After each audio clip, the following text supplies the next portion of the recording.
en medio de vosotros y que cada uno de nosotros también podamos ser, Señor, ministrados como hijos que somos y que nos ayudes a perseverar hasta el final. En el glorioso nombre de nuestro Señor Jesucristo, nos abandonamos en tus manos y te damos gracias, Señor. Amén y amén. Bien, mis amados hermanos, estamos contentos por tenerla aquí en este lugar, en esta mañana, como siempre, dándole la gloria a nuestro Dios. Damos la bienvenida a aquellos que nos ven a través de Facebook. Somos Iglesia Cristiana Fuente de Vida. Estamos en el estudio consecutivo de Gálatas. Ya hemos llegado al final de esta trayectoria, de toda esta serie, que como bien sabemos, la hemos titulado Solo Cristo es suficiente. Amén. Es decir, no hay nada que nosotros podamos necesitar, solo el Evangelio es suficiente. Porque el Evangelio nos muestra cuál es nuestra condición, el Evangelio nos fortalece también y nos muestra que solo por la fe y la gracia de nuestro Señor Jesucristo somos salvos. Amén. Y el tema de hoy, esperamos que todas estas series que hemos dado haya sido de mucha bendición. Estamos a solo 2 sermones para terminar todo el libro de Gálatas y esperamos que haya sido de mucha edificación y bendición para su vida, que hayamos aprendido algo de la palabra de Dios. Amén. Y más que todo, hermano, lo que es el Evangelio. Lo que es el Evangelio y que ahora nosotros podamos poner en práctica todo lo aprendido. Porque de nada serviría ser solamente oidores olvidadizos. Amén. Sino hacedores de la palabra de Dios. El tema de esta mañana, aparte de hoy, es la vida de los espirituales. La vida de los espirituales. Comenzamos el capítulo 6, versículo 1 al 5. Cuando hablamos aquí de la vida de los espirituales, se refiere a aquellos que han nacido de nuevo, es decir, a la iglesia de Jesucristo. No pensemos que los espirituales son aquellos que tienen años en el Evangelio, que oran horas y horas, que ayunan, que viven en la iglesia. No, los espirituales son todos aquellos que han nacido de nuevo y que ahora reflejan una vida diferente. Ya hemos venido tocando que ahora Cristo nos ha dado ¿qué? Libertad, pero que no debemos de usar esa libertad como pretexto para satisfacer los deseos de la carne. Es decir, ahora que Cristo nos ha libertado, no nos ha dejado a las expensas de nosotros mismos, sino que ahora Él ha dado una nueva ley. Amén. Ahora vivimos bajo esa ley, que ya la hemos visto. ¿Cuál es la ley? En que se resume toda esta ley en amar a tu prójimo como a ti mismo, en el servicio, en amor los unos por los otros. Así como Cristo nos ha amado. Amén. Y pregunto, ¿cómo nos ha amado Cristo? Con un amor, pero ¿amor qué? Un amor sacrificial. Un amor que se da. Amén. Un amor que se da en el servicio y en el amor por nosotros. Eso lo hizo Cristo. Y de la misma manera nosotros estamos llamados a hacer lo mismo. Si es que hemos nacido de nuevo. El mensaje en esta mañana yo sé que es un poco chocante. Siempre lo he dicho. El libro de Gálatas es fuerte.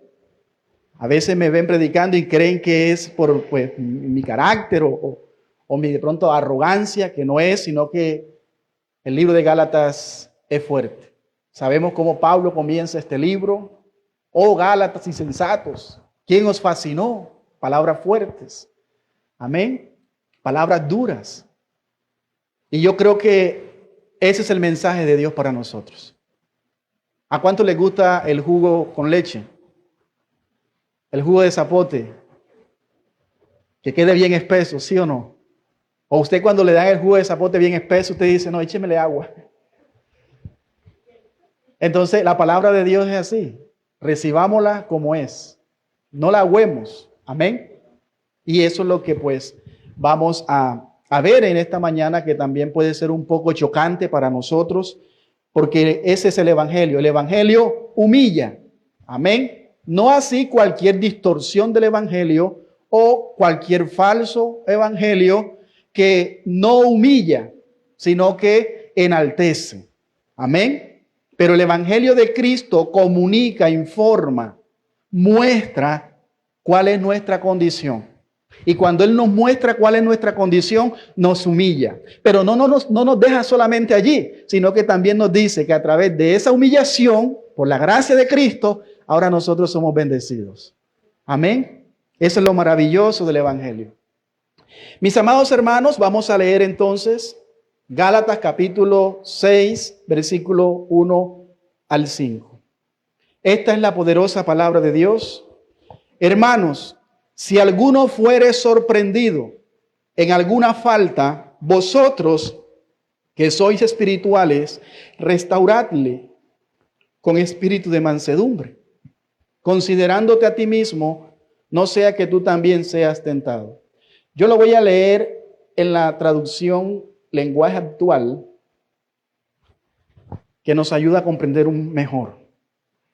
Hermanos, ustedes son guiados ¿por quién? Por el Espíritu de Dios.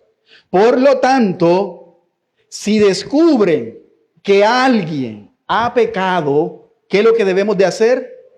Deben corregirlo con buenas palabras, es decir, con amor.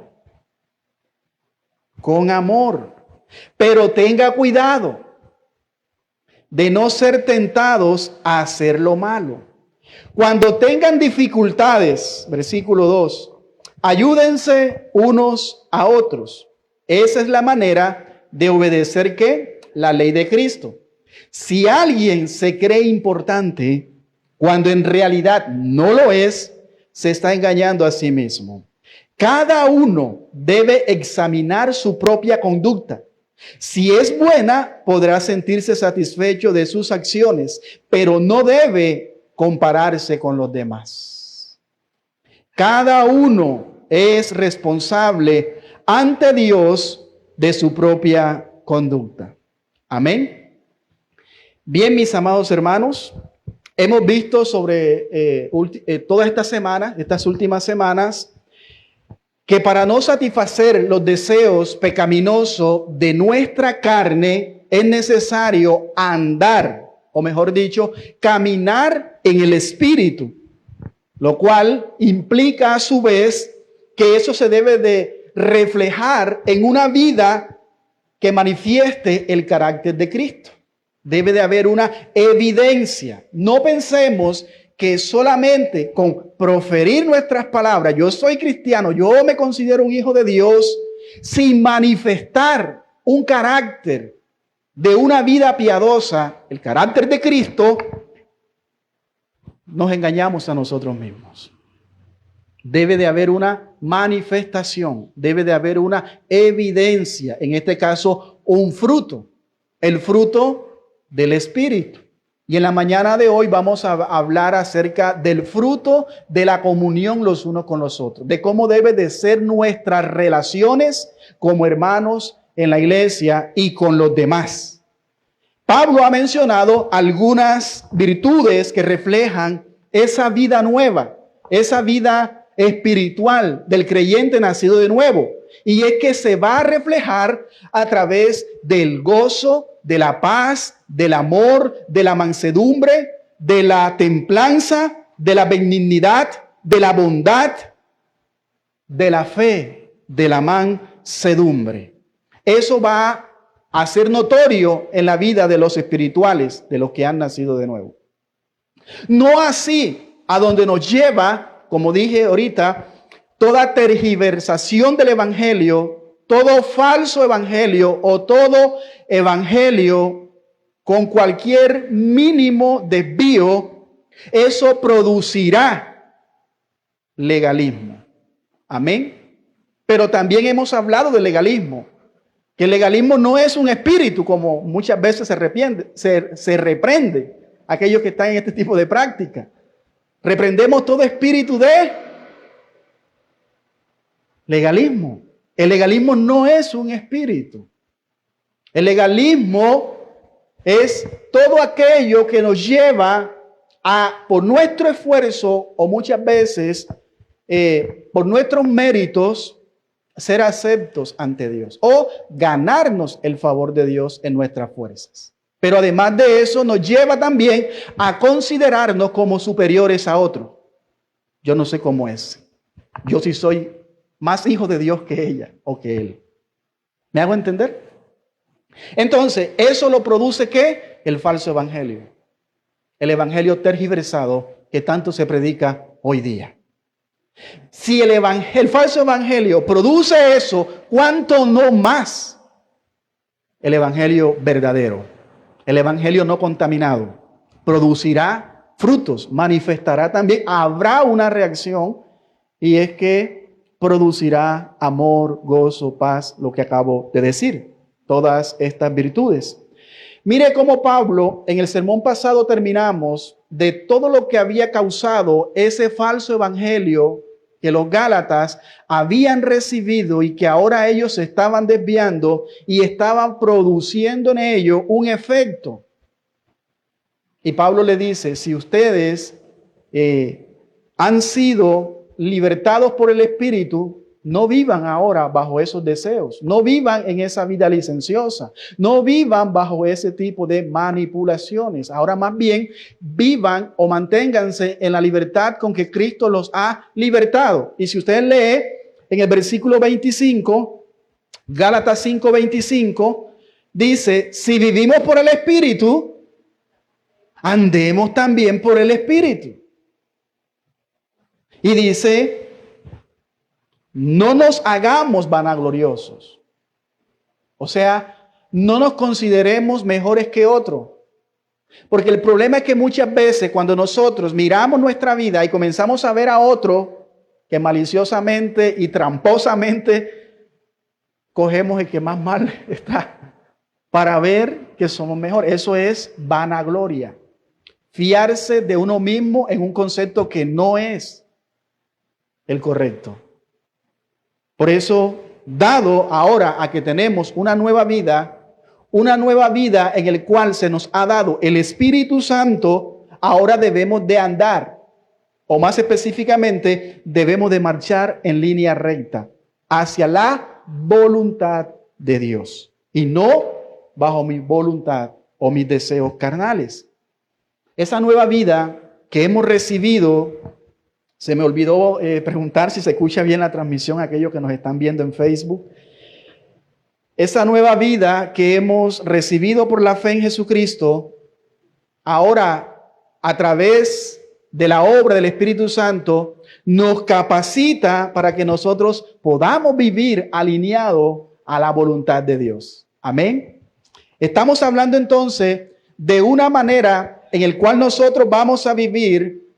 Debido a que los cristianos ahora tenemos una nueva vida en Jesucristo, no solo muestra las virtudes que acabamos de leer, el gozo, el amor, la paz, la templanza, la fe, sino que también ahora debe de también cambiar en nuestra conducta. Ahora nuestras conductas tienen que ser ¿qué? Distintas, no como las de antes. Porque ahora también, tanto nuestra conducta como nuestros afectos, es decir, nuestro amor, nuestra manera de pensar, nuestras emociones, todo eso ahora son diferentes. Ahora, además de agradar a Dios, no solamente el creyente busca obedecerlo, sino que se complace. No lo hace como un requisito, como una orden, como una carga, sino más bien que se deleita, anhela obedecer a Dios. Entonces, cuando hablamos de alguien espiritual, estamos hablando de alguien que ya no vive bajo los deseos de su carne, ni bajo el dominio del pecado, sino que ahora vive en el poder del Espíritu Santo. Ahora vive en una nueva vida. Por eso cuando leemos 2 Corintios 5:17, la Biblia dice, al que está en Cristo, nueva criatura es. Las cosas viejas pasaron. He aquí, sorpresa, ahora todas son hechas nuevas. Son hechas nuevas. No son remendadas. Como aquel que canta, mi alma él remendará. Dios no remienda nada. Amén. Todo lo que Dios hace, lo hace nuevo. Y tenemos que tener esa claridad. Por lo tanto, debemos de vivir bajo esa nueva vida, como esa nueva criatura que somos, ya que hemos pasado de muerte a vida, de las tinieblas a la luz, del camino de la perdición eterna al camino de la vida eterna. Por eso, Gálatas, en el capítulo 2 y el versículo 20, que también vimos, dice Pablo, con Cristo estoy juntamente crucificado.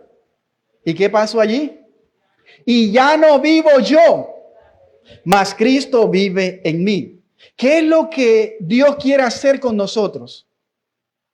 Dios quiere vivir la vida de Cristo a través de nuestra vida. De modo que ya no vivimos nosotros, ahora es Cristo quien vive en nosotros. Si es que hemos nacido de nuevo. Un gran comentarista, Howard, él dice, el hombre que vive por el Espíritu camina bajo disciplina. Es decir, no vive como él quiere, como él piensa o como se le dé la gana, sino que ahora tiene una disciplina, tiene dominio propio. Ahora es cautivado porque hay nuevos afectos a tal grado que las tentaciones de la carne ya no lo dominan. Las tentaciones de la carne ya no lo dominan. O sea, no está diciendo que no va a caer en pecado, sino que ya no es dominado por los deseos pecaminosos de su carne. Así que no se trata solamente de esforzarnos para vencer el pecado, sino que debe de haber una transformación en nuestra vida real por parte del Espíritu Santo. Y como evidencia ahora se debe de manifestar a través de los frutos. Es decir, el cristiano no simplemente es aquel que se aparta de las obras de la carne, porque sabemos que es necesario hacerlo, porque eso debe de evidenciar una vida totalmente transformada. Pero además de eso, el cristiano debe de manifestar el fruto del Espíritu en su vida. Como ya lo dije, amor, gozo, paz, paciencia, dominio propio, etc. Esta nueva realidad, escuche bien, de los cristianos se manifiesta no solamente en cuanto a la vida personal, sino que ahora se va a reflejar ¿en qué? En nuestra comunión, en las relaciones interpersonales con los unos con los otros.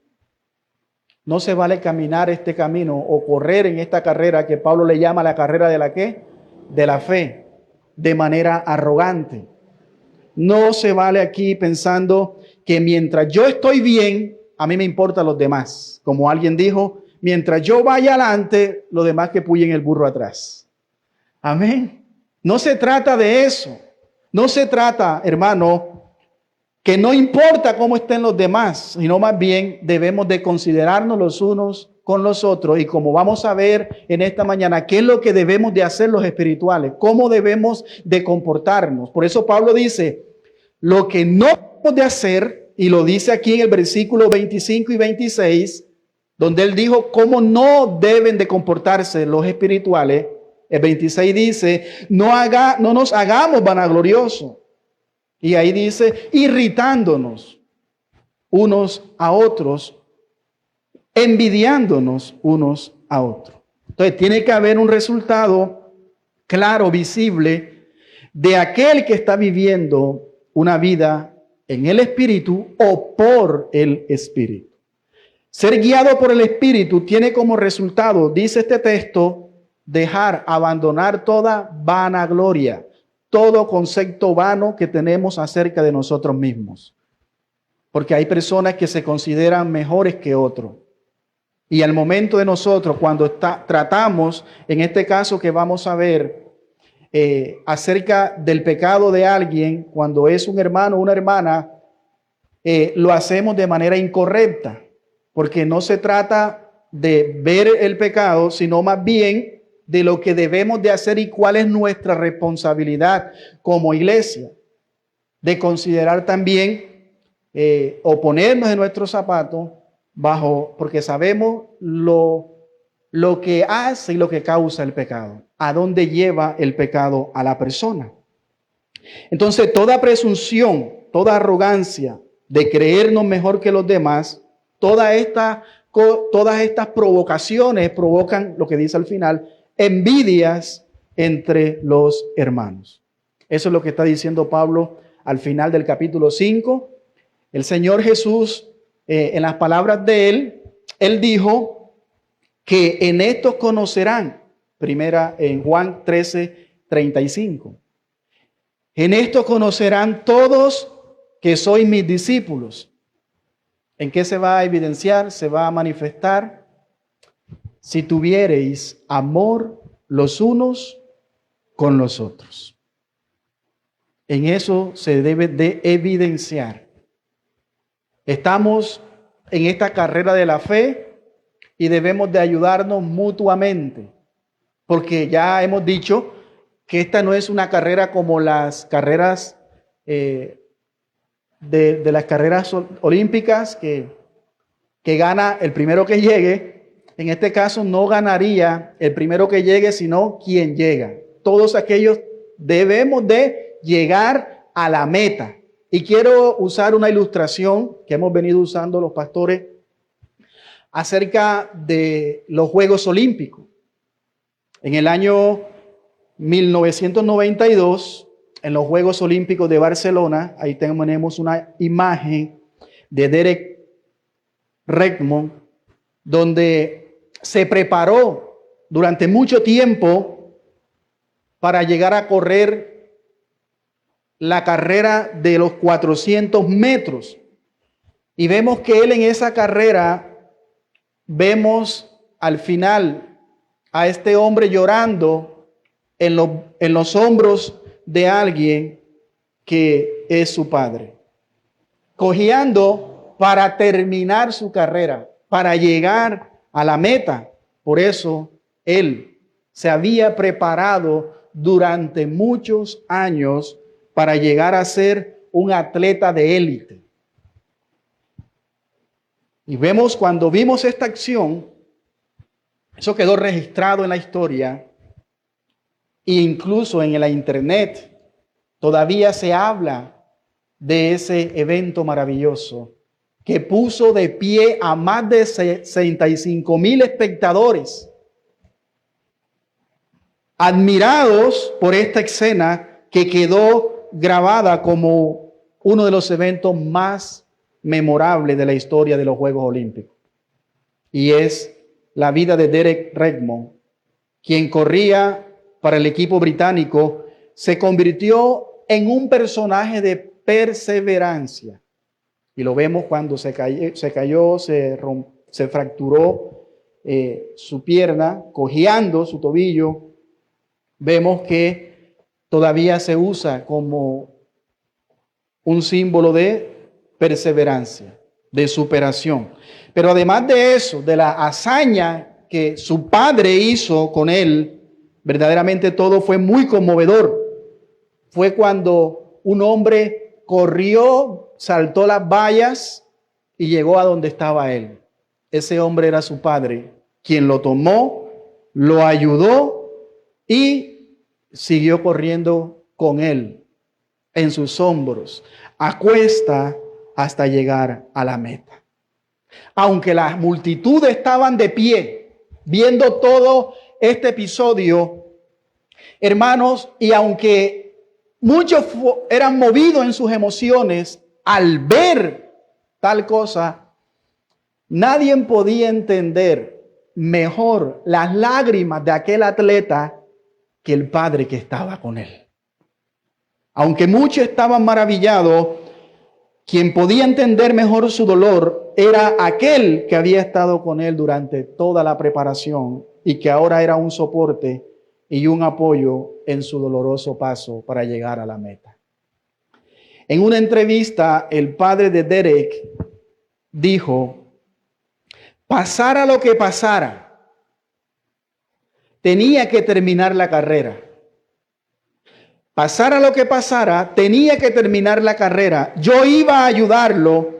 Comenzamos su carrera deportiva juntos y tenía que acabarla juntos. El mundo no olvida esa escena. ¿Sabe por qué? Porque el mundo no está acostumbrado a este tipo de conductas, a este tipo de vivencias, porque el mundo en que vivimos es un mundo egoísta, donde cada quien busca su propio bienestar. Y por eso ellos estaban maravillados. Ellos estaban contemplando aquel grande acontecimiento, convirtiéndose la anécdota en una gran hazaña. Y es de eso lo que vamos a hablar en los minutos que nos tocan esta mañana a través del texto que tenemos. Creo que es una muy buena ilustración para ver de que eso se trata, la vida de los que han nacido de nuevo, la vida de los espirituales. Deben de reflejarlo, no andando en celo, en envidia, en contienda, sino en el apoyo que se dan los unos a los otros. Movidos, escúcheme bien, movidos no por una compasión humana solamente, sino por el impulso del Espíritu que ahora vive en nosotros, para que de esa manera nosotros podamos también vivir la ley de Cristo. Como dice Pablo, ahorita lo vamos a leer.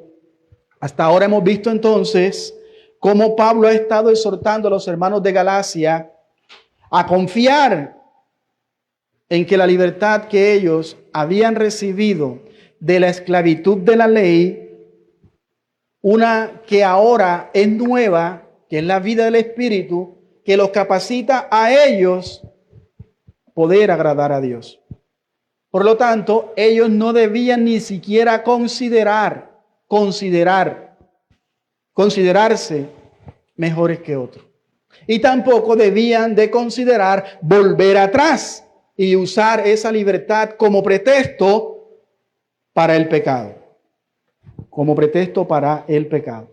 Sino que ahora debían de perseverar en amor los unos por los otros. Es decir, debían de correr persiguiendo, andando en el fruto del Espíritu, como lo vimos la semana pasada. El capítulo 6 es el bloque final de esta carta. Después de mostrar que Pablo ha venido demostrando que él es un verdadero apóstol, que su mensaje es un mensaje divino que no viene de hombres, sino del propio Jesucristo, de Dios, porque es el Evangelio lo único que salva al ser humano. Es el único medio por el cual el hombre es salvo y que no es por las obras de la ley. Después de demostrar que creer en Cristo es lo que verdaderamente trae libertad en la persona, y luego de mostrarle a los hermanos de Galacia cómo se ve el fruto del Espíritu en la vida de los creyentes, que vimos la semana pasada, en contraste de alguien que anda en las obras de la carne. Amén. Es un contraste muy marcado y distinto, tanto el que anda en la carne como el que anda en el Espíritu. Ahora Pablo no nos deja en el aire, ahora él se encamina a mostrar cuáles cosas son las que debemos de hacer como nacido de nuevo, como espirituales, pero ahora viviendo en comunidad. ¿Cómo son nuestras relaciones en la iglesia con los demás? ¿Cómo deberían de vivir aquellos que han nacido de nuevo? ¿Cómo son las relaciones los unos con los otros? ¿Cuáles son las evidencias del fruto y de la vida en el Espíritu? Ya vimos que al final del versículo 5, en el versículo 15, ahí vemos las evidencias, las manifestaciones de lo que causa el legalismo o el evangelio tergiversado. ¿Qué causa? ¿Qué había causado en los hermanos de Galacia? Había causado ¿qué? Una serie de conflictos. A tal punto que Pablo dice, ustedes se están comiendo los unos con los otros. Se están mordiendo los unos por los otros. Porque habían entrado en una ¿qué? En una competencia. Porque eso es lo que causa el legalismo. Y a eso es lo que lleva el falso evangelio. Mirad que también no os consumáis unos a otros. Vemos la preocupación del apóstol Pablo.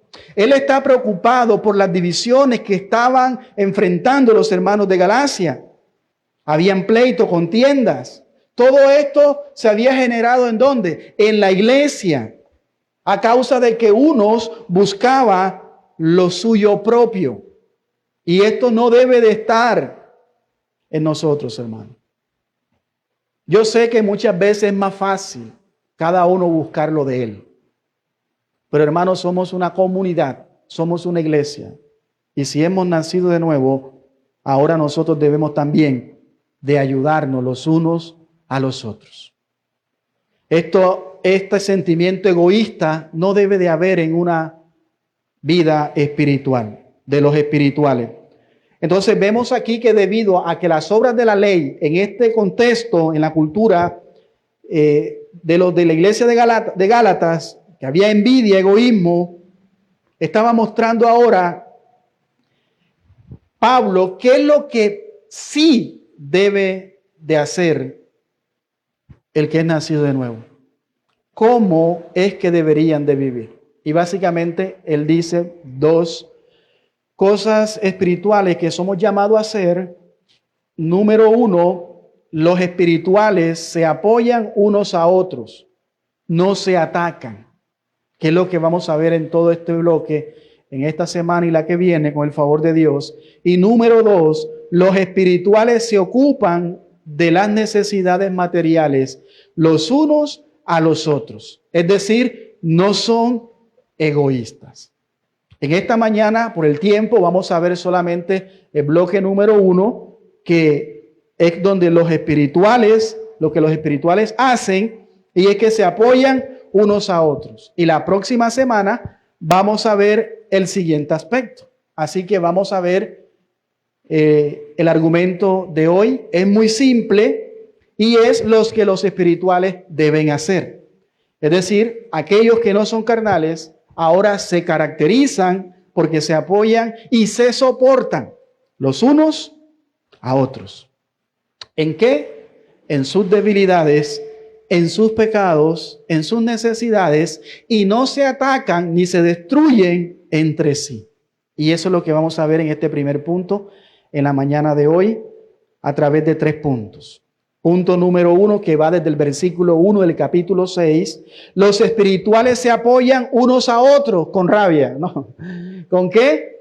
Con mansedumbre. Versículo 1. Y el punto número 2, los espirituales llevan los unos a los otros sus cargas. Así como ¿quién? Como Cristo, que va desde el versículo 2 al 3. Y el punto número 3, los espirituales no compiten unos con otros con arrogancia, que va desde el versículo 4 al versículo 5. Entonces vamos a ver el primer punto en la mañana de hoy. Los espirituales, ya saben quiénes son los espirituales, no lo voy a estar repitiendo, se apoyan unos a otros con mansedumbre. ¿Quiénes son los espirituales? ¿Si quedó claro? ¿Quiénes son los espirituales?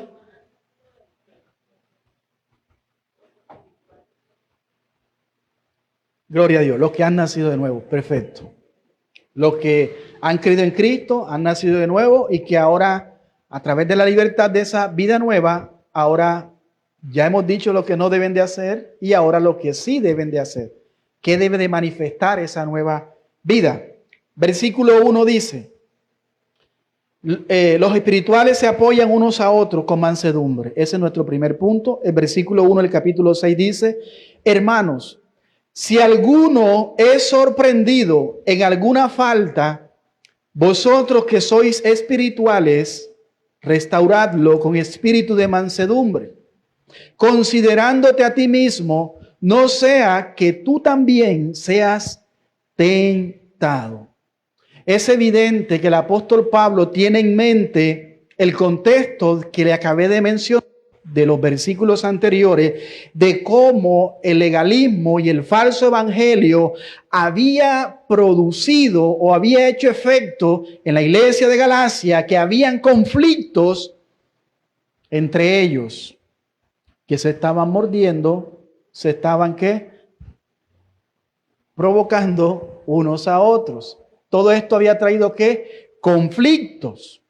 Y que además de eso, Pablo nos deja ver que todos ellos tenían una actitud individualista. Tenían una actitud ¿qué? Individualista.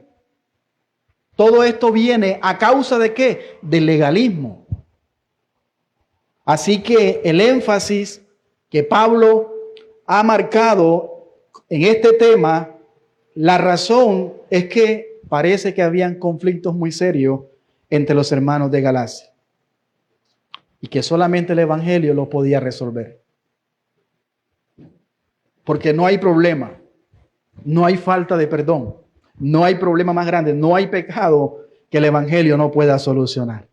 Así que el apóstol Pablo le recomienda a que en lugar de comportarse como fieras salvajes, de morderse unos a otros, más bien que se apoyaran y se comportaran como espirituales que son. Es decir, deben de restaurarse en amor, con un espíritu de mansedumbre y no con arrogancia, porque a cualquiera le podía pasar lo mismo. Amén. Porque comunica el evangelio. El evangelio comunica el pecado, pero también señala el pecado, pero también nos señala que todos nosotros en un momento dado también vamos a ¿qué? A caer. Vamos a caer.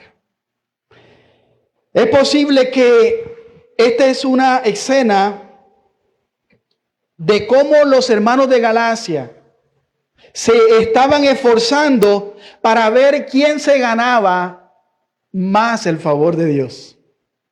Cuando veían a alguien que cometía una falta o que caía en pecado, posiblemente la ley de Dios, la ley de Moisés, todos eran implacables, es decir, sin misericordia, sin amor, porque lo único que ellos querían hacer era todo lo contrario. El texto no lo dice, pero posiblemente se pudiera estar practicando la lapidación en esos episodios, que era lo que hacían los fariseos, los de Israel. Cuando alguien cometía un pecado, ¿recuerdan qué es lo que agarraban? Piedra en su mano para apedrear al pecador, a tal pecador. Entonces Jesús, cuando llega a la escena de aquella mujer que la había encontrado en acto mismo de adulterio, dice que llegaron todos, desde más pequeños hasta más grandes, con piedra en mano. Le dijeron: maestro, la ley dice que debemos de apedrearla. Y Jesús, con el dedo en tierra, luego levantó su mirada y le dijo: el que esté libre de pecado, hermano, y desde más pequeños hasta más grandes comenzó. Porque eso es lo que muestra el evangelio. Ellos querían poner en práctica la ley de Dios, pero sin amor, sin misericordia. Y ahí vemos a Jesús mostrando misericordia. Entonces, ese tipo de actitud no debe de estar en nosotros. Y así comenzaron los apóstoles con él, con una actitud también que no era la de una persona nacida de nuevo. Obviamente, ellos no habían recibido ¿qué? El Espíritu Santo. Ellos estaban en formación. Y recuerden que ellos llegaron a la región de Samaria y dice que no le escucharon. ¿Y qué hicieron los apóstoles? Dijeron: Señor, ¿quiere que le pidamos al Padre que descienda fuego del cielo y los consuma? Y Jesús le dice: ¿qué clase de espíritu habéis recibido? No, esa no es la actitud que ustedes deben de tener. porque por causa de mí lo van a aborrecer, lo van a despreciar. Más bien, tengan amor, tengan compasión, alcen sus ojos. Dice la Biblia dice la Biblia que Jesús miró y vio a las multitudes que venían y andaban como ovejas que no tenían pastor. Tuvo compasión de ellas. Esa es la compasión que debe de manifestar el creyente nacido de nuevo, porque tenemos ese espíritu. Ahora tenemos ese Espíritu Santo en nuestra vida que nos capacita para poder amar verdaderamente. Y no solamente eso, sino para podernos soportar los unos con los otros. Y todo eso se va a mostrar en servicio, en amor con los demás.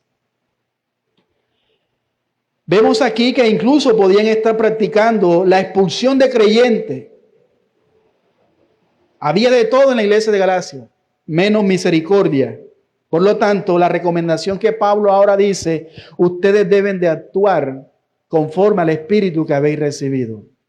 Deben de hacerlo procurando la restauración. ¿Procurando la qué?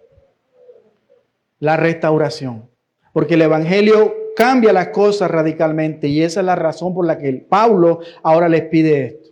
Que cuando alguien caiga en pecado, el Evangelio, ¿qué es lo que hace? Informa que nadie está exento de no caer, pero también informa que Dios es poderoso en levantar y en restaurar. ¿A cuántos no nos ha levantado Dios? ¿A cuántos no nos ha restaurado Dios? Y lo ha hecho con amor. Hermano, Dios ha sido paciente para con nosotros. Yo sé que sí. Gloria a Dios. Dele fuerte esa alabanza.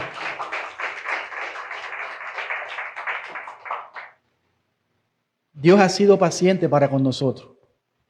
Dios ha sido bueno.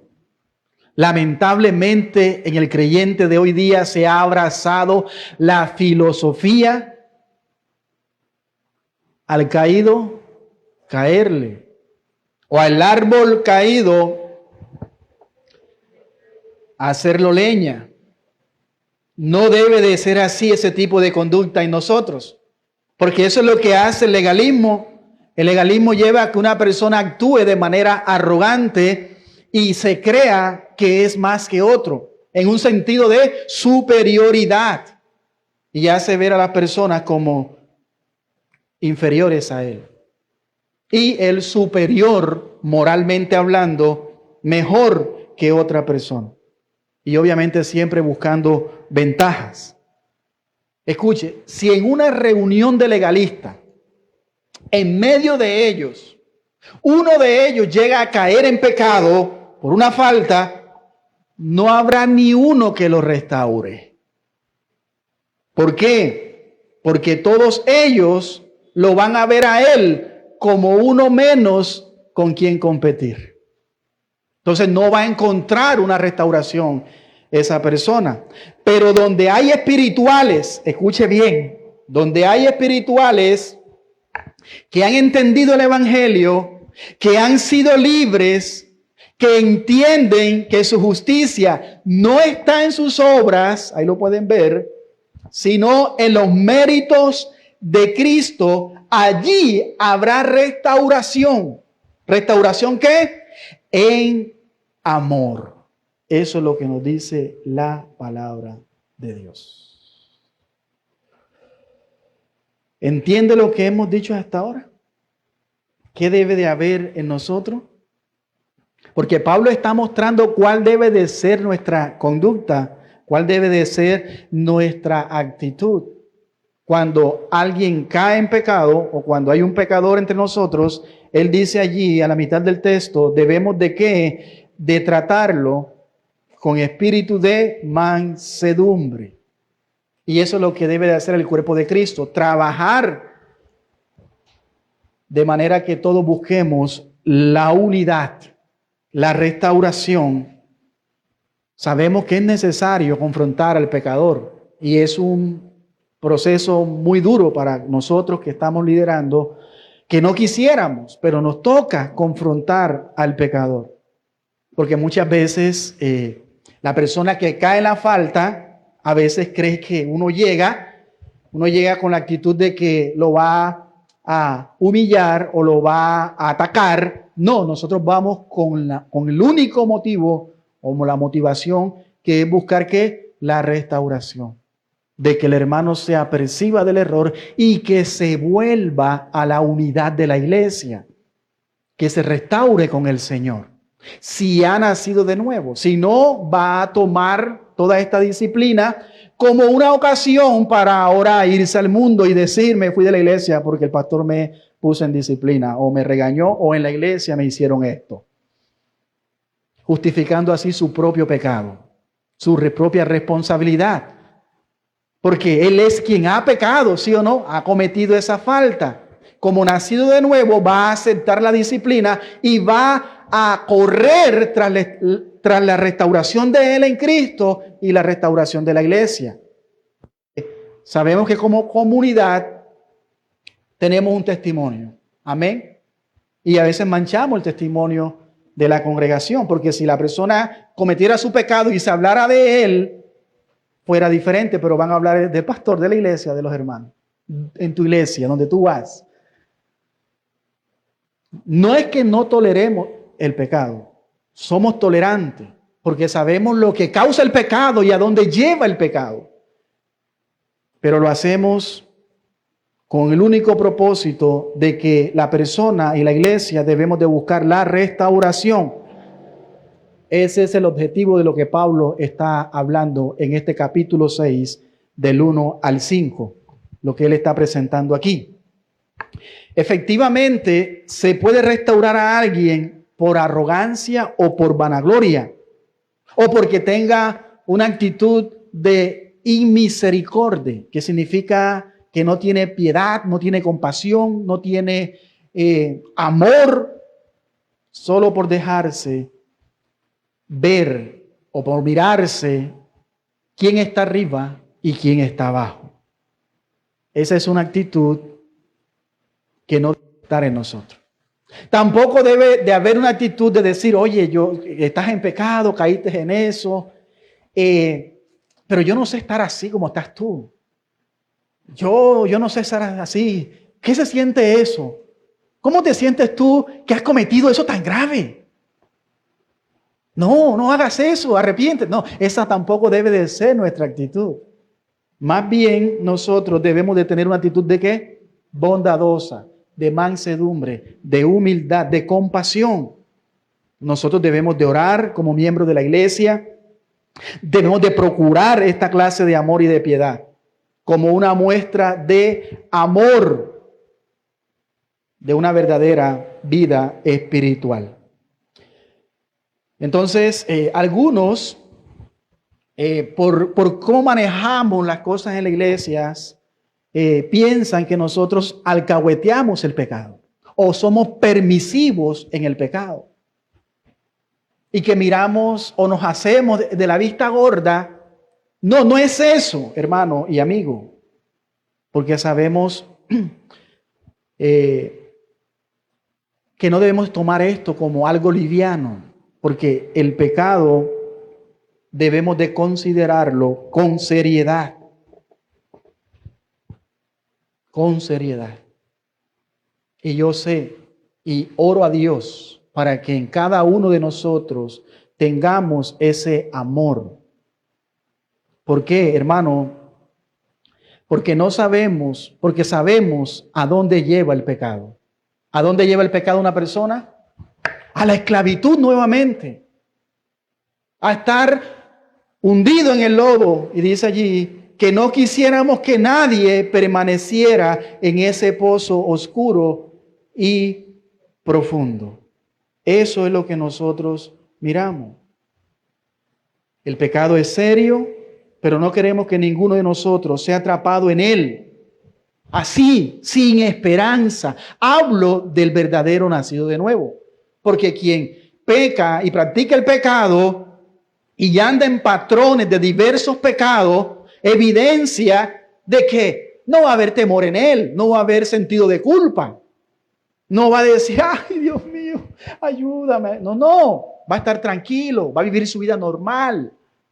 Pero cuando una persona peca, se da cuenta que ha ofendido a Dios, que ha visto ¿Ha visto qué? Ha visto la seriedad de su pecado y se va a humillar y se va a sentir con una carga que le es molesta y que lo va a llevar a necesitar una mano que lo levante, una mano que lo restaure.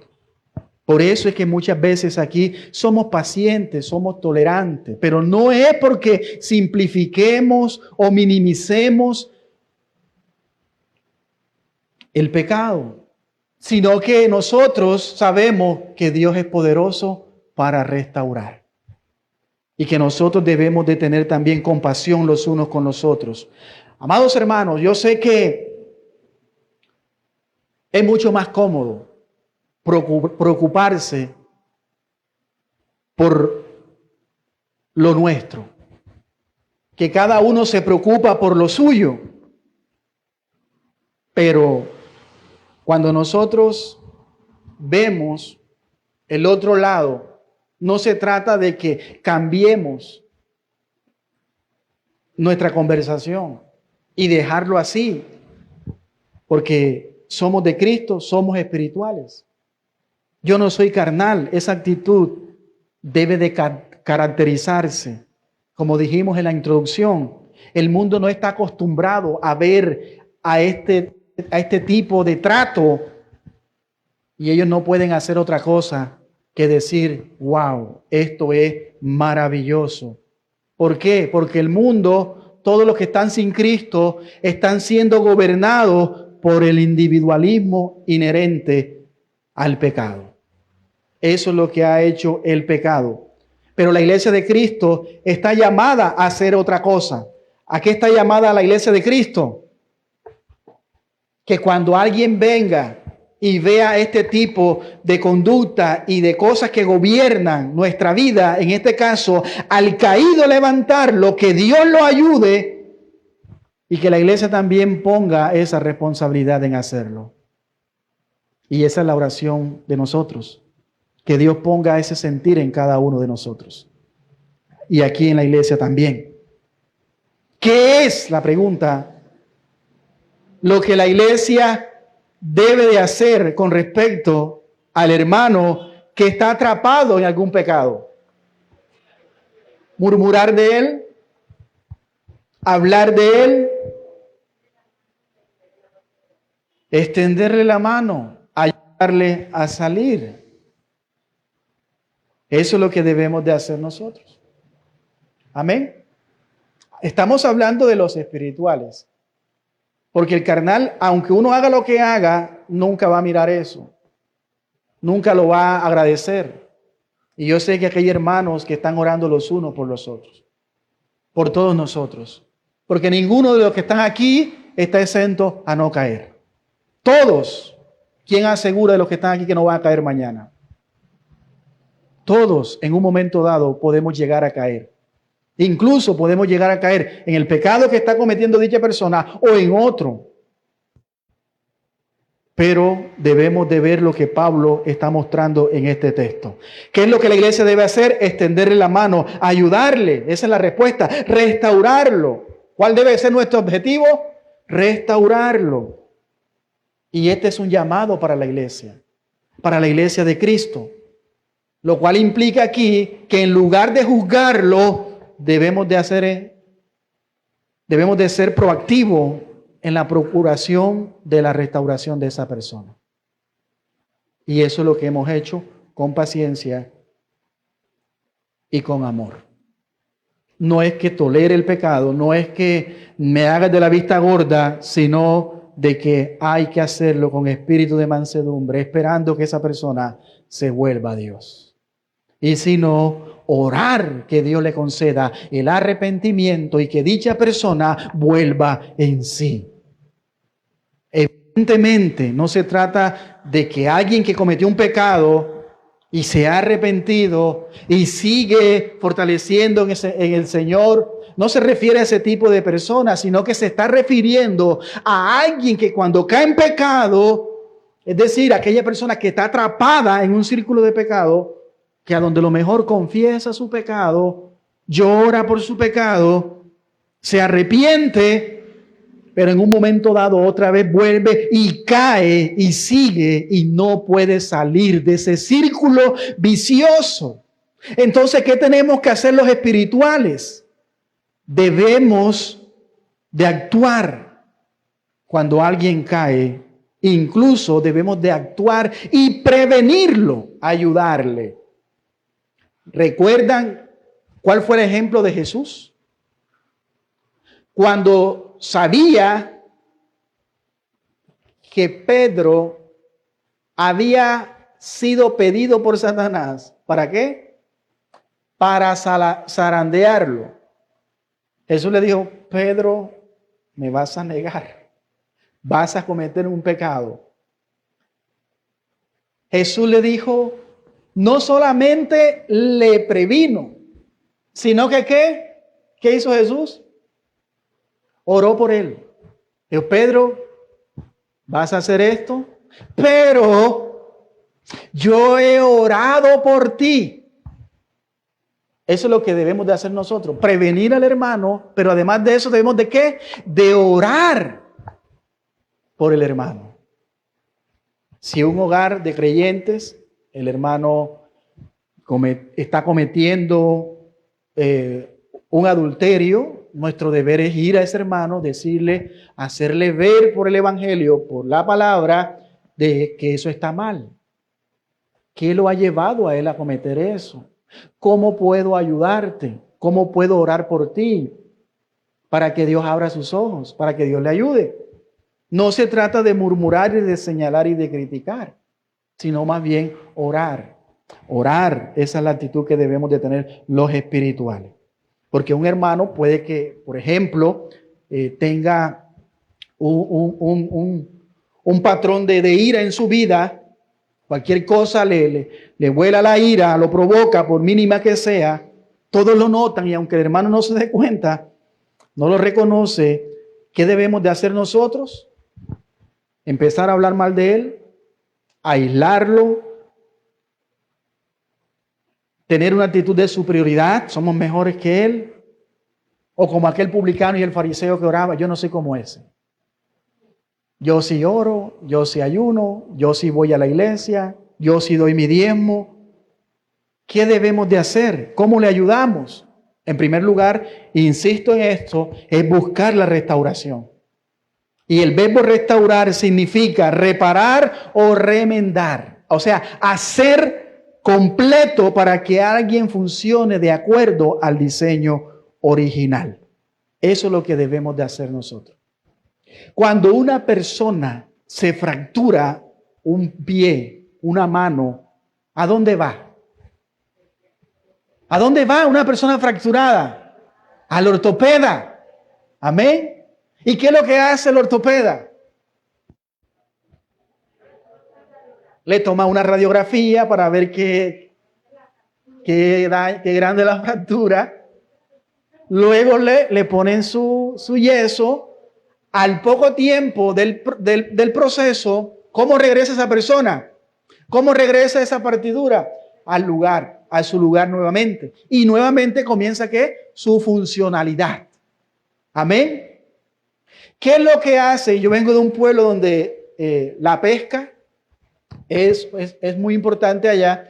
Y muchas personas usted la va a encontrar a la orilla del río con trasmayos remendándolo. ¿Para qué lo remiendan?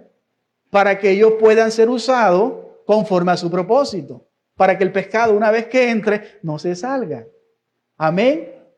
Recuerden, ¿por qué tomo estos ejemplos? Porque nosotros, como iglesia, ¿somos qué? Somos el cuerpo de Cristo. La iglesia no es usted sola, como muchos dicen. Yo soy la iglesia. Es que la iglesia no son las cuatro paredes. La iglesia eres tú. No, la iglesia no eres tú. Eres parte de la iglesia. Porque una persona siendo iglesia ella misma no se va a corregir. No va a ver lo malo que está en ella. ¿Cierto que no? Y por eso es que nosotros debemos, los unos con los otros, edificarnos mutuamente. Entonces la iglesia de Cristo es el conjunto de creyentes que han puesto su fe en Cristo Jesús y que ahora son nacidos de nuevo porque tienen el Espíritu Santo que los capacita cada día para vivir una nueva vida, una vida en libertad. Entonces, cuando usted se fractura el dedo pequeño, ¿qué es lo que hace usted? Busca el cuchillo y dice, no, hay que cortarlo para que se quite el dolor. Córteme el dedo y póngame un esparadrapo ahí que ya yo soporto. O cuando nos van a hacer alguna cirugía o algo, o una muela, nos van a hacer la extracción de una muela, el médico no le pregunta a usted, ¿lo hacemos con anestesia o sin anestesia? Como una vez a un muchacho se le maduró un dedo. Y fue donde el médico y era un hombre muy robusto y muy del campo. Y el doctor le dijo, está muy inflamado, eso no lo podemos nosotros ahora mismo extraer porque es muy doloroso. Y ese personaje dijo, ¿acaso usted cree que yo no soy un hombre? Apriete que yo lo que soy un hombre. Es que eso no te va a coger la anestesia. No, póngame lo que me va a poner, estírpeme eso, que lo que yo soy es un varón. Y el doctor le dijo, bueno, lo hago bajo su propia responsabilidad.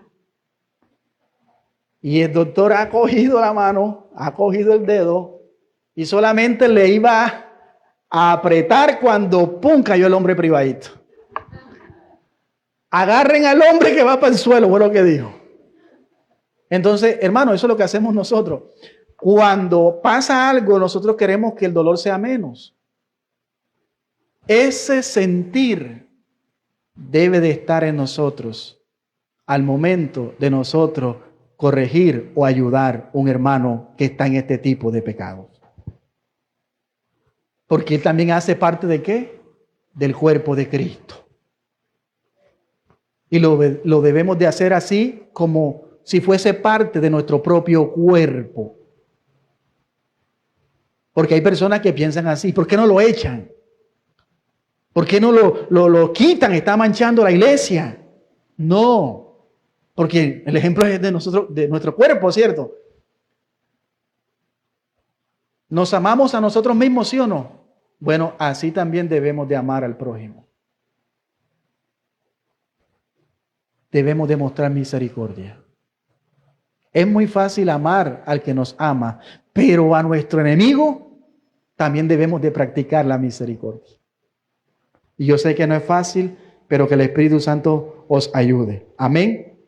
Eso es lo que hace entonces el ortopeda, el que remienda la red, el pescador, que todo vuelva a su funcionamiento.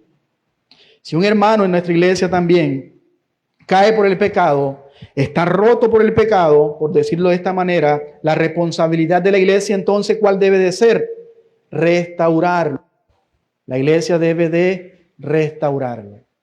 Debemos los espirituales, somos llamados a actuar cuando alguien cae, sino incluso actuar para prevenirlo, lo que hizo Cristo con Pedro. Yo he orado por ti.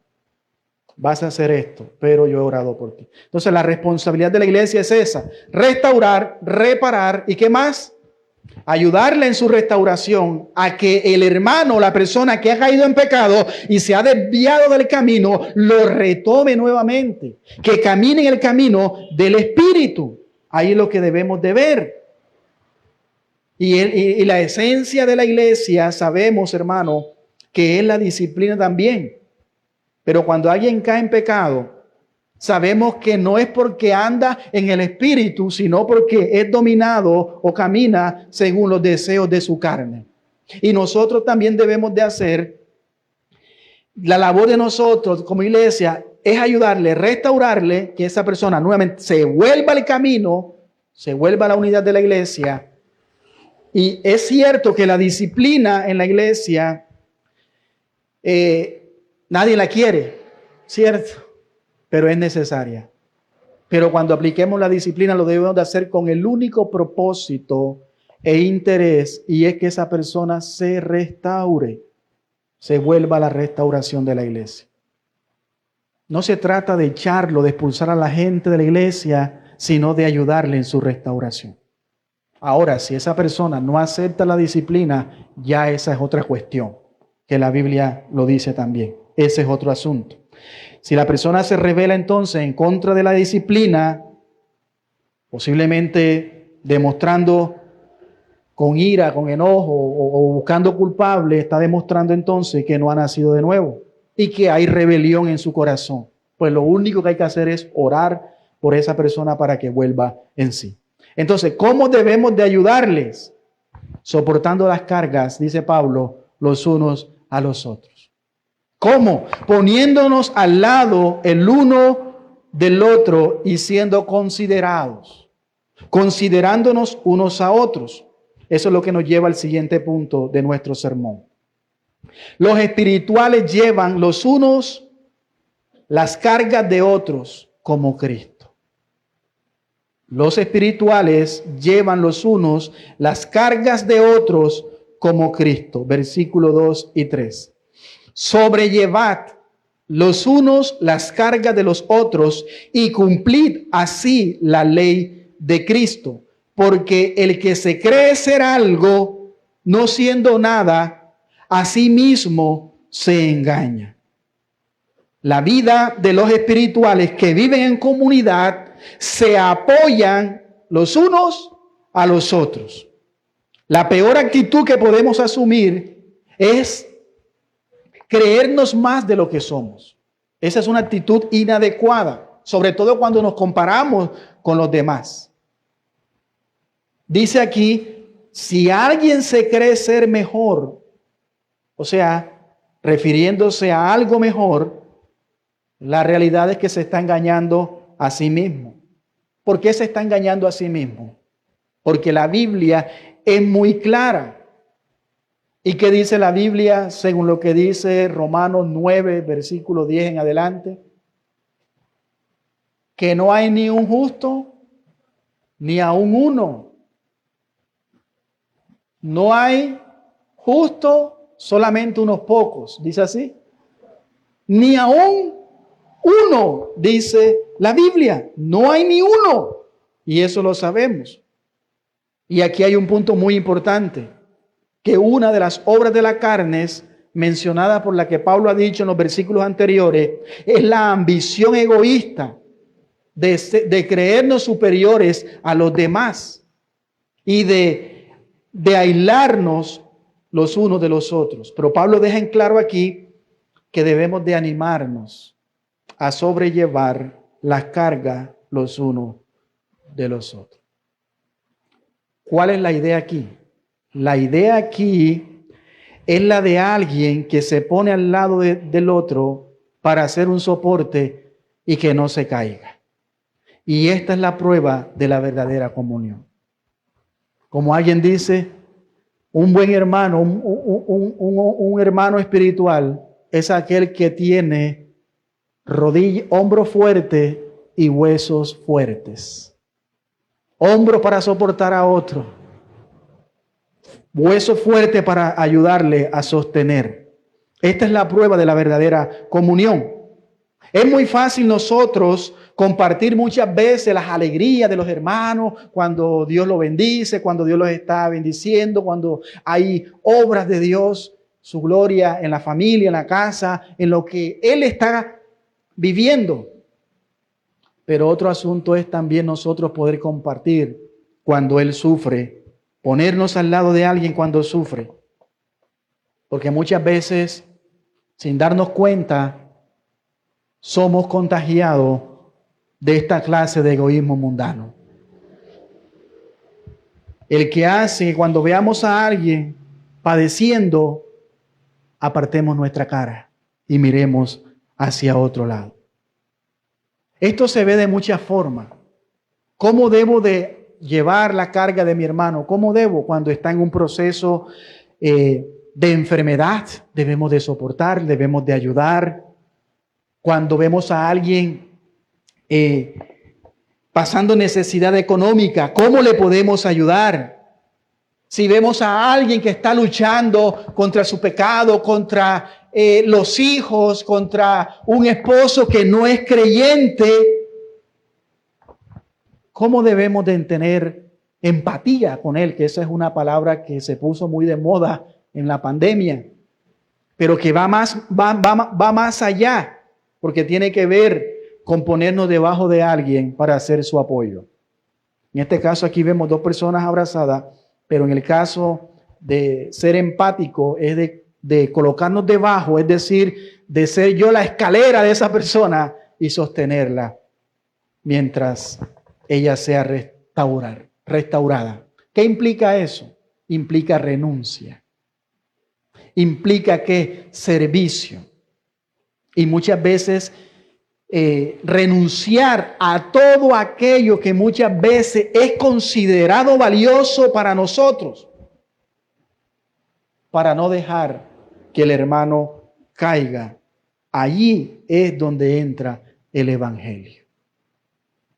Eso mismo hizo Jesús con nosotros. Él dijo, el Hijo del Hombre no vino para ser servido, sino y darse en rescate de muchos. No solamente se dio en servicio, sino ¿en qué? En amor. Esa misma actitud debe de estar en nosotros reinando, de darnos en servicio los unos a los otros en amor, porque allí se cumple la ley de Cristo. Hoy día nosotros podemos ver en todo este flagelo que hay de las redes sociales, vemos a muchos influencers cristianos y muchas otras que no son cristianas haciendo obras de beneficencia, haciendo obras sociales. Y no cabe duda, alguno puede llevar una buena motivación. Pero quiero dejar allí la duda y la inquietud en usted. Todos lo pueden hacer con una buena motivación, pero cuando las plataformas virtuales comenzaron a monetizar canales, muchos comenzaron a hacer todo este tipo de cosas. ¿Para qué? Para crecer en estas plataformas. ¿Qué es evidente allí? Que ahí no hay una renuncia, que no hay una entrega total. Lo que hay es un trueque. Yo hago esto para que me den likes y comentarios. Comenta, comparte, para que de esta manera ellos poder crecer en esa plataforma y también monetizar. Todo tiene entonces un interés y vuelve y aclaro, pueda que alguno lo haga con una muy buena intención. Pero yo entiendo y sé que no, la mayoría no lo hacen de esa manera. Esta clase de individualismo es peligroso, pero también es engañoso, porque puede hacer que esta persona se vea arrogante, porque muchas veces se ven con una dignidad que no la tienen. Y muchas veces piensan, cuando ven a otros, se consideran mejores que otros, cuando en realidad no lo es. Entonces, ¿qué necesitamos nosotros? La humildad de Cristo. Debemos de soportarnos los unos a los otros. Llevar, como dice Pablo aquí, las cargas los unos de los otros. Finalmente, hay una tercera implicación para los espirituales en el contexto, y es que ya lo vimos, de ser el soporte unos a otros. Ahora Pablo se refiere a otro rasgo distintivo de este tipo de espiritualidad, y es de evitarnos compararnos continuamente los unos con los otros. El soporte que sale del Evangelio es desinteresado, es genuino y duradero. No busca su gloria y tampoco busca humillar el ayudado, porque a veces hay influencers así. Aquí estoy con esta persona necesitada, mírenla cómo está, pobrecita. Mírenla, yo estoy aquí ayudándole. Amén. No sé, el que ayuda se debe de tener que, como leímos, una renuncia, es decir, humillarse y hacer ver al necesitado más grande que él. Amén. Esta es una persona bendecida, esta es una persona grande que Dios ha permitido hoy que la bendición llegue a su casa. Hay un video que en unas redes sale, llega un influencer, abre la puerta, sale una persona mal vestida, pobre, y dice, aquí vengo a ayudarle. Y dice, espera un momentico, regresa a su casa, sale con corbata, con saco, y se pone al lado del influencer y recibe el mercado. Y el influencer delante de él pareciera que el necesitado es el que le está dando a él el mercado. Entonces, ese tipo de actitud es la que se ve en este tipo de redes sociales y todas estas cosas, pero nosotros, el interés nuestro es desinteresado, a tal punto que no buscamos humillar al ayudado, no buscamos poner al que se le ayuda o el que ayuda, como superior, sino al contrario. Lo que acabé de decir ahorita, el ayudado como superior al que está ayudando. La tercera implicación entonces, para terminar, los espirituales, ya vimos aquí que si alguien cae, los espirituales ¿qué? Número 2, alguien que está débil, a punto de caer, ¿qué hacen los espirituales? Lo soportan. Pero ahora se refiere a otro rasgo, Pablo aquí, de este tipo de espiritualidad, y es evitar, como dije, compararse unos con otros. Punto número 3, los espirituales no compiten unos con otros con arrogancia. Los espirituales no compiten unos con otros con arrogancia. Versículos 4 y 5 para terminar. Así que cuando uno someta a prueba su propia obra, y entonces tendrá motivo de gloriarse solo respecto de sí mismo y no en otro, porque cada uno llevará ¿qué? Su propia carga. Sabemos por el contexto, ya lo hemos dicho, de toda esta carta, que los hermanos de Galacia vivían en una competencia sangrienta. Ya lo leímos, que se mordían los unos con los otros, para ver entonces quién tenía una mejor reputación. Habían llegado al legalismo. Incluso habían llegado a cuestionar el llamado apostólico del apóstol Pablo, descalificándolo como un siervo de Jesucristo. Y más bien poniendo a otros maestros más completos para aprender de ellos. Lo que el apóstol Pablo le exhorta a abandonar todo tipo de pensamiento competitivo, tipo de carne. Entre eso está los celos, los pleitos, la envidia, las contiendas. Mire cómo dicen estos dos versículos. Voy a leer en la Nueva Traducción Viviente. Dice Gálatas 6, 4 y 5. Presta mucha atención a tu propio trabajo, porque entonces obtendrás la satisfacción de haber hecho bien tu labor y no tendrás que compararte con nadie. Versículo 5. Pues cada uno es responsable de su propia conducta. Los celos, las envidias, ambas son obras ¿de qué? De la carne. Llevar ese tipo de actitud es estar bajo pecado. Y Pablo está preocupado por los hermanos de Galacia. El remedio para eso es simple. Hagas lo que hagas, hazlo de acuerdo a tus capacidades. Y esto es chocante. ¿Por qué? Porque aquí se trata de que todo lo que hagamos sea para la gloria de Dios. Sea que vivamos, sea que muramos, somos de Dios. Vivamos para la gloria de Dios. Hermano, esta es una tendencia que viene con nuestro chip adámico. ¿Cuál es? Estamos siempre viendo nuestras obras a la luz de lo que otros hacen. Y eso trae ¿qué? Un sentimiento de superioridad. Eso lo hace el legalismo, lo mencionamos en la introducción y en el estudio pasado. ¿Cómo funciona el legalismo? Funciona comparándonos unos con otros, creyéndonos que somos mejores que otros, y como resultado nos comparamos muchas veces con aquellos donde nos vemos mejor. Hacerlo de esa manera es hacerlo incorrectamente, porque muchas veces el legalismo puede llevar a una persona a tener ese tipo de actitud y no reflejar una vida de gozo, de alegría, sino de frustración y entrar en una actitud de competitividad.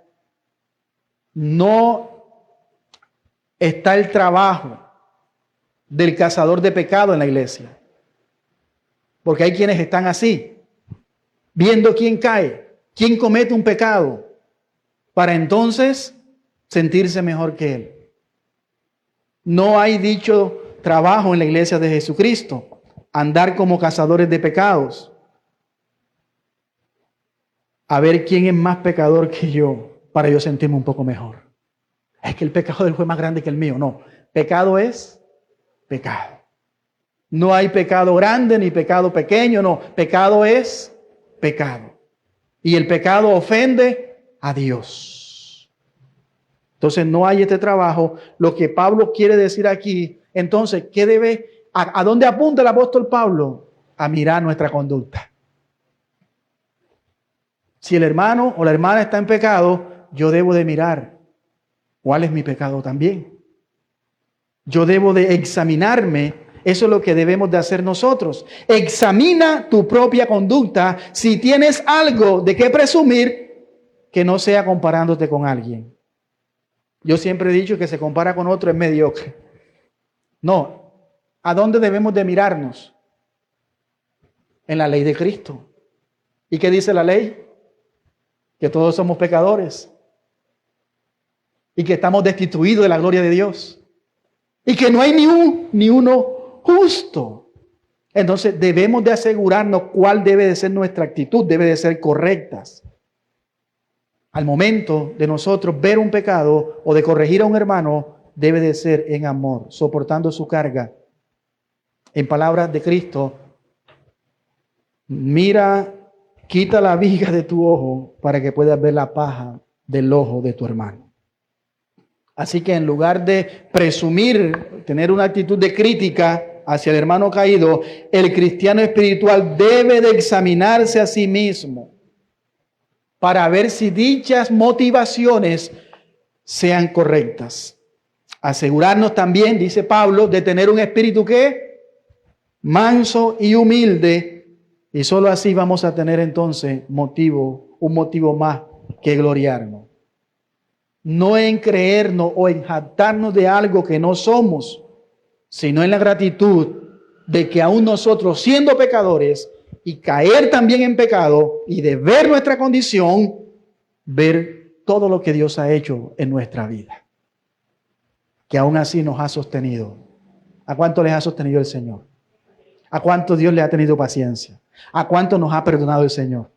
También debemos de hacerlo con los demás. Dale una alabanza a nuestro Dios.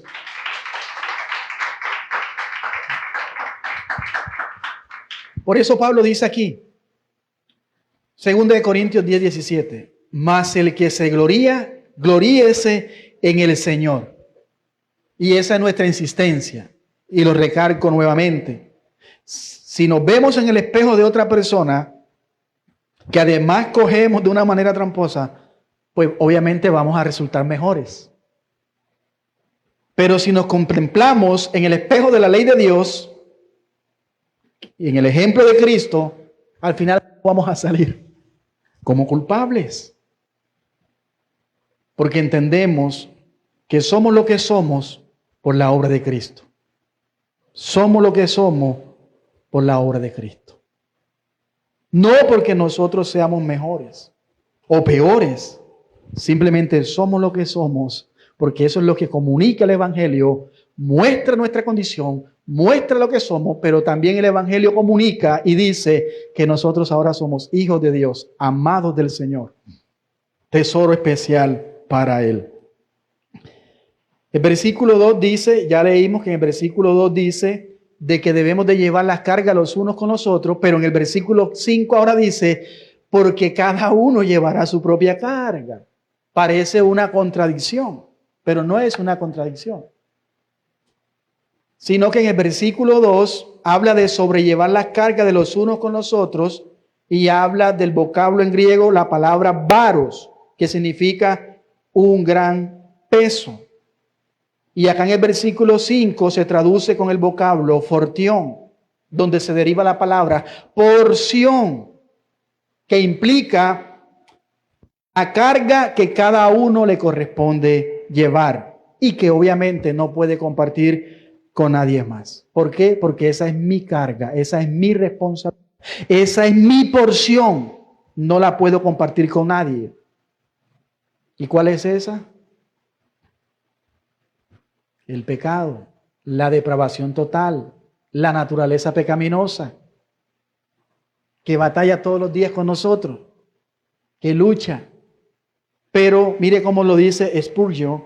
Él dice, hay cargas de cuidado, tristeza y problemas que podemos tomar de los hombros de otros hombres, pero la gran carga de responsabilidad ante Dios, cada hombre debe llevar. Y es la carga de la depravación natural, de la naturaleza caída, la carga de nuestros pecados. ¿Quién la va a llevar? Cada uno deberá llevarla por sí mismo. Por eso, cuando una persona peca, no puede culpar a nadie.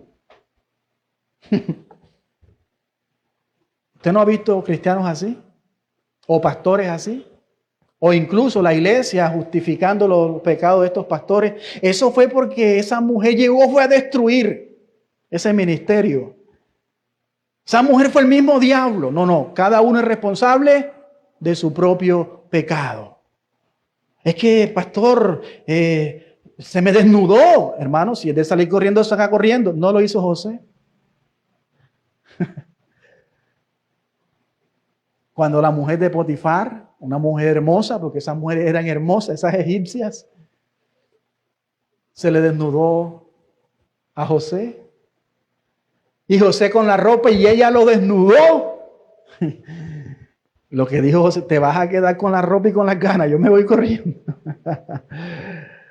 Porque muchas veces, hermano, ante el pecado es mejor salir corriendo que caer en sus garras. Como dicen dichos por ahí, el que juega con candela se quema. Entonces, es muy importante que nosotros entendamos este punto, amado hermano. Nosotros somos responsables de nuestro propio pecado. Nadie más es culpable de nuestros pecados. Esa es nuestra responsabilidad. Yo no puedo culpar a otro, yo no puedo transferirla a otro, porque al final quien está pecando soy yo. Soy yo. Es como que el hombre cuando va a enamorar a una mujer. ¿Cuál es el dicho muy popular que dice? El hombre propone y la mujer dispone. O sea, al final cada uno es culpable de su propio pecado. Esa es nuestra carga, esa es nuestra porción, esa es nuestra responsabilidad. Y no puede ser transferida por nadie. Por eso dice aquí, escuche bien, no podemos hacer responsable a nadie más de nuestros pecados. Cada uno llevará su propia responsabilidad. En el día del juicio, todos tendremos que dar cuenta de nuestra propia responsabilidad. Darle cuentas a Dios por nuestra propia vida. Y la única manera de poder pasar ese examen o esa prueba es mediante la obra de Jesús que ha hecho en nosotros. De haber sido lavado con la sangre de Cristo, de otra manera no será posible entrar al reino de Dios. Si usted no ha confiado en Cristo Jesús, querido amigo y oyente, como Señor y Salvador, la carga del pecado que te responsabiliza, entonces la llevas tú todavía. Pero los que hemos creído en Cristo, nuestra culpa y nuestra carga está en los hombros de Cristo. Por eso, hermano, terminamos con esto y espero que entendamos que no le podemos echar la culpa a nadie de nuestros propios actos. No es por la hermana, no es por el hermano, no es porque no oraron por mí. Es que tú caíste. ¿Sabes por qué caíste? Porque en tu iglesia no hacen ayuno ni guerra espiritual. Por eso es que tú estás así. ¿Sabes por qué tu esposo está así, rebelde, y tus hijos? Porque es que tu iglesia no hace guerras espirituales. Y le echan la culpa entonces a la iglesia. O peor aún, el pastor ora por ti. No oro por ti. Por eso, como ustedes no hacen imposición de mano, por eso es que... No, hermano. Hay uno que ora, intercede por usted y por mí todos los días. Se llama Jesucristo. ¿Quién mejor que Él? Pero nosotros como hermanos y como iglesia debemos de orar también los unos por los otros. Y más por aquellos hermanos que están en esta condición. Los espirituales, los que son de Cristo, no están en una competencia para ver quién es mejor cristiano que otro o quién es mejor servidor que otro. En un tiempo andábamos en eso. Creíamos que lo que hacíamos nos llevaba a ganar más el favor de Dios. Y nos creíamos superiores a otros. Pero ahora todo eso ha cambiado porque el Evangelio cambia. Y ese ha sido el anhelo al exponer toda esta carta de Gálatas, que seamos transformados y que todos esos vestigios y toda esa cosmovisión tergiversada del Evangelio pueda cambiar nuestra manera de pensar, nuestra manera de vivir y nuestra manera de ver las cosas de Dios. Y obviamente nuestra manera de relacionarnos, de estar en comunión los unos con los otros. Comenzamos esta historia, comenzamos esta enseñanza con una historia de un hombre que corrió, saltó las vallas y corrió las gradas de un estadio para ayudar a su hijo mientras llegaban a la meta. Todos los 65,000 espectadores admiraron todas estas cosas, esta gran hazaña. Pero déjeme decirle, querido hermano y amigo, en esta mañana, que somos testigos nosotros de un evento mucho más loable y maravilloso y memorable.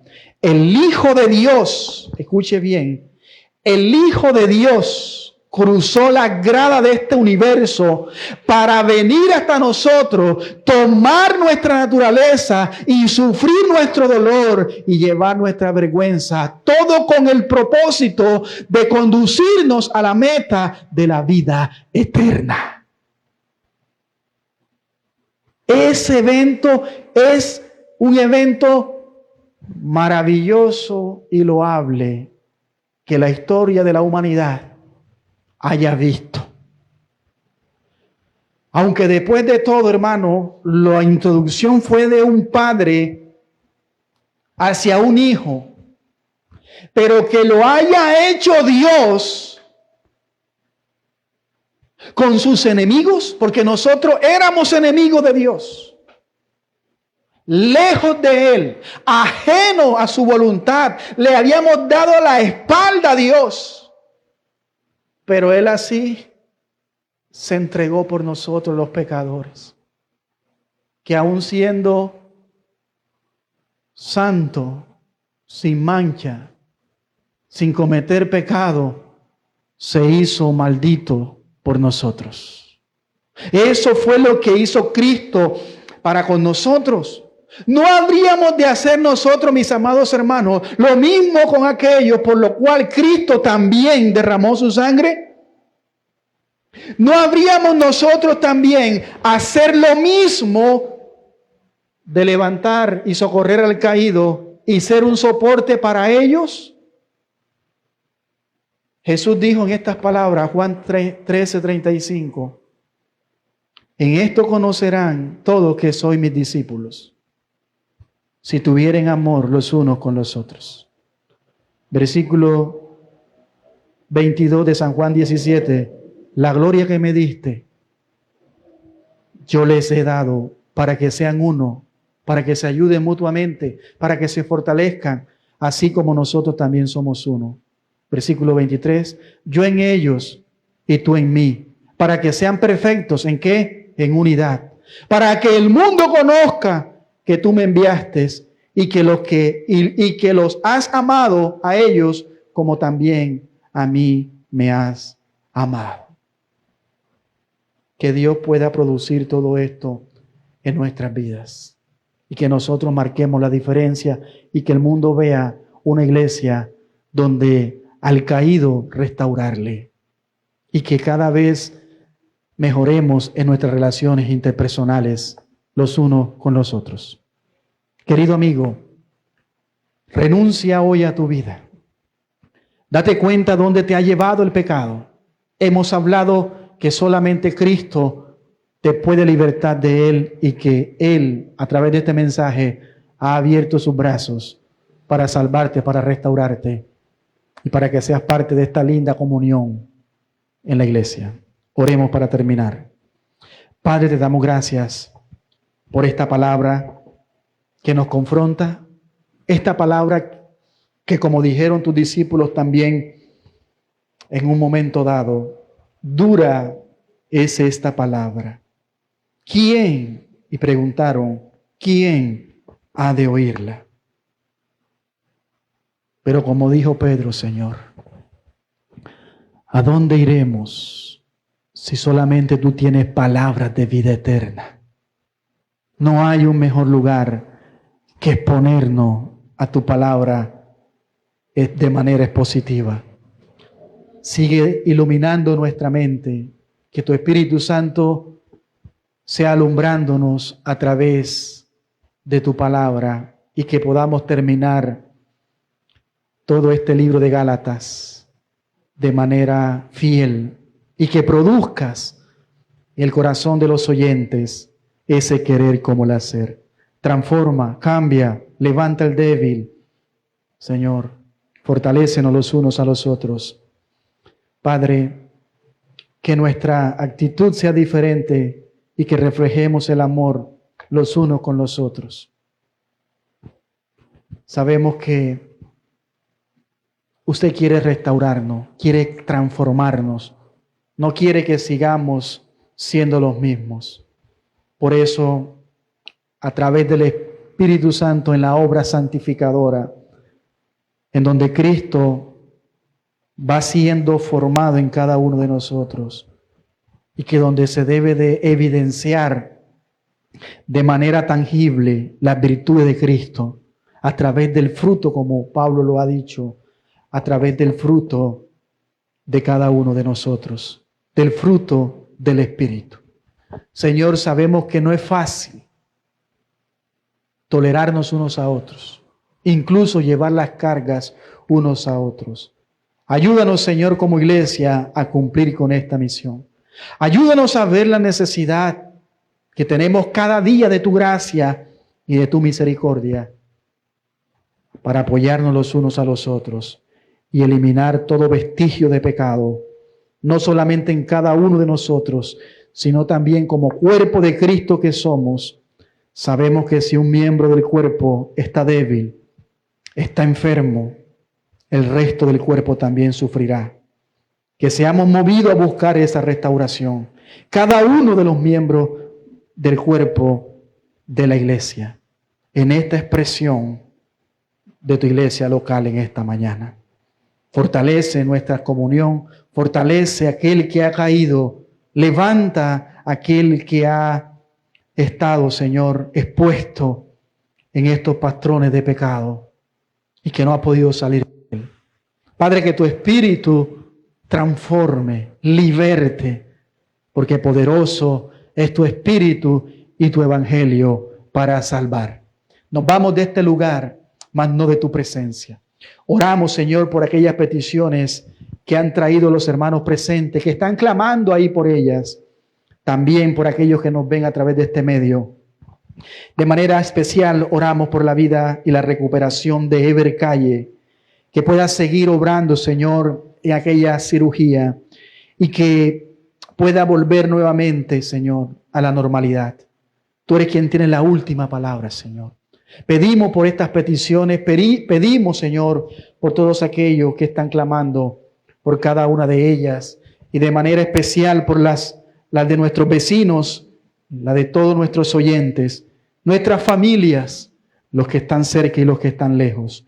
Pedimos, Señor, por estas peticiones. Te damos gracias también, Señor, por cada una de nuestras ofrendas.